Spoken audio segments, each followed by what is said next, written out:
Kushiriki katika maonyesho haya ya 50 na safari yetu imekuwa ya mafanikio makubwa kwa sababu tumeweza kupata wadau mbalimbali ambao haswa ndio la msingi lililotuleta hapa. Tumeweza kukutana na Watanzania wa kada mbalimbali, wanafunzi, wawekezaji, watu wa huduma mbalimbali ambao wana nia ya kufahamu nini hasa joto ardhi na joto ardhi inawezaje kunufaisha nchi yetu.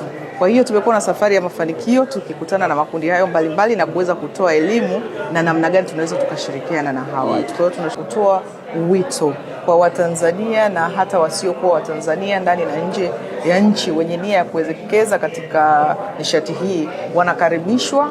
Taratibu na mifumo namna gani wanaweza kushiriki nasi ipo wazi na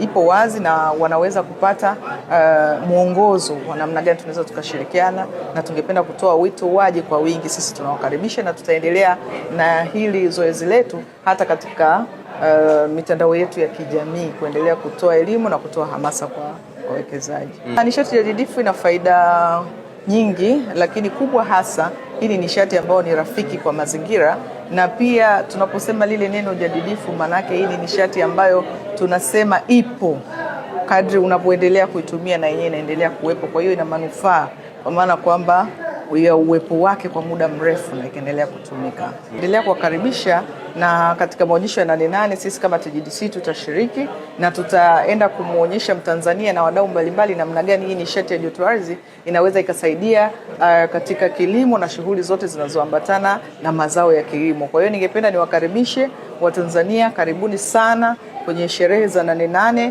na msisite kututembelea TGDC wakati wa maonyesho hayo.